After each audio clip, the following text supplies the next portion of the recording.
Imagine scamming the President of the United States and thinking you'd get away with it. Well, someone did, and he's Nigerian. Welcome to Wicked Blogger Ghana, where we expose the bold, the wicked, and the unbelievable. Hey, welcome to Wicked Blogger Ghana. Here, we dive into stories no one dares to touch and uncover secrets that are both soothing to hear and mind-blowing to comprehend. Before we proceed, make sure to hit the like button, subscribe, and turn on your post notifications. Now let's get into it. A Nigerian by the name of Ehiremen Aigbokhan dared to scam none other than President Donald Trump. Yes, you heard that right. An American president was scammed by a Nigerian. The big question here is, what sort of nerve does it take for a scammer to attempt such a dangerous move against the leader of one of the most powerful nations in the world? Federal officials recently revealed that an online scammer tricked a Trump supporter out of more than $300,000 worth of cryptocurrency by pretending to be a member of the president's 2025 Inauguration Committee. According to a federal court complaint, in late December, the fraudsters sent out emails claiming to be Steve Witkoff, then the co-chair of the committee, and solicited funds in USDT and ETH cryptocurrencies. The victim complied and transferred the funds, which were quickly moved across multiple cryptocurrency wallets, including one Binance account based in Nigeria under the name Ehiremen Aigbokhan. Federal documents indicate that this account was used to funnel the stolen funds through a maze of digital transactions. All donors should double and triple check that they are sending cryptocurrency to their intended recipient, warned Washington U.S. Attorney Jeanine Pirro. Due to the complex nature of blockchain technology, recovering lost funds is extremely difficult. Later that month, Binance and Tether responded to FBI requests to freeze suspicious accounts. Authorities are now working to seize approximately $40,000 in cryptocurrency remaining in two accounts tied to the scam. Officials allege these funds were obtained through wire fraud and money laundering. The Independent reached out to the email address linked to Aigbokhan, but has yet to receive a response. This incident, according to federal officials, is a textbook case of a business email compromise, or BEC. The fraudster cleverly altered domain names, replacing a lowercase l with an uppercase I in official email addresses, giving them a nearly indistinguishable look to the real at T47lnogro.com accounts. Donald Trump and Steve Witkoff, who now serves as a special Middle East envoy, are both actively involved in the crypto world through ventures like World Liberty Financial, which they founded with their sons last year. With the FBI actively cracking down on cybercrime across countries like Ghana and Nigeria, it's no surprise they've begun the process of seizing assets belonging to Ehiremen Aigbokhan.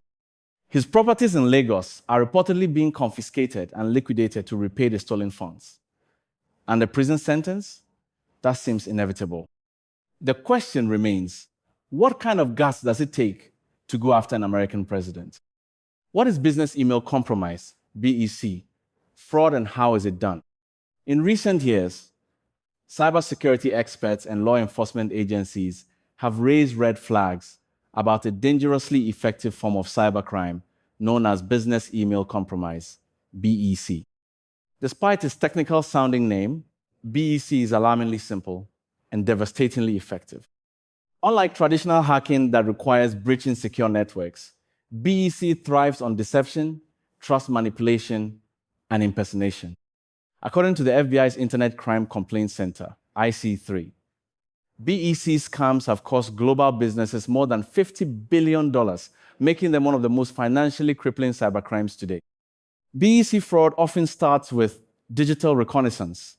Scammers comb through company websites, press releases, LinkedIn profiles, and employee directories to understand internal hierarchies.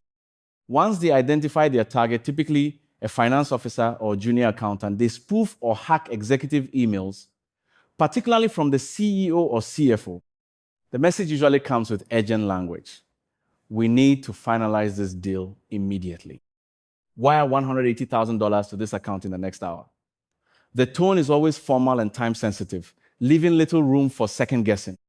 Scammers go the extra mile by including real signatures, insider information, and even company letterheads to make the emails look legitimate. More advanced schemes involve actual breaches of executive email accounts. Once inside, the criminals monitor inboxes for weeks or even months. When a big transaction is imminent, they intervene subtly, redirecting payments to fraudulent accounts. In one infamous case, scammers patiently waited for a $2.5 million container shipment to be finalized. Just hours before the scheduled payment, they altered the bank details in the email thread. The funds disappeared, and by the time the real supplier raised concerns, the money had already bounced across multiple shell accounts. Law enforcement agencies traced the routes of most BEC rings to West Africa, Eastern Europe, and Southeast Asia. But the victims, they span every continent, from local startups to Fortune 500 companies. Funds stolen through BEC typically pass through 5 or more countries within a single day, making them incredibly difficult to track. The key reason BEC is so effective is its invisibility. No malware, no ransomware. Just one email opened by the right person at the wrong time. Cybersecurity professionals strongly recommend implementing strict verification systems. These include dual authorizations for large payments, callback verifications for new accounts, and employee training to spot red flags such as rushed language or unfamiliar email addresses. Yet, despite the growing awareness, BEC scams continue to thrive. As one FBI cybercrime agent put it, every time we shut one down, 3 more pop up. It's low risk, high reward, and that's exactly why it's spreading so fast. With international bodies like Interpol and Europol ramping up their efforts, the global war against BEC fraud is heating up. But for now, business email compromise remains a silent predator, siphoning millions without setting off a single alarm. It is very important to be cautious when clicking certain links, as most often, they may lead you to fishy websites that will take control of your device when you try logging in, or even have access to your credit card details. Such scams are very common, especially in some parts of Africa, with Nigeria leading. Trust me, Ehiremen Aigbokhan is now regretting his actions. And that's how Ehiremen Aigbokhan landed himself in the FBI's crosshairs after scamming more than $300,000 meant for President Trump's 2025 inauguration. At Wicked Blogger Ghana, we don't just report, we uncover what others are afraid to say. If this blew your mind, just imagine what we're dropping next. Hit that subscribe button, tap the notification bell, and smash the like button to stay ahead of the curve. Share your thoughts in the comments. Do you think you'll ever come out of this? Until next time, stay sharp, stay informed, and stay wickedly aware. Only on Wicked Blogger Ghana, where the truth hits differently.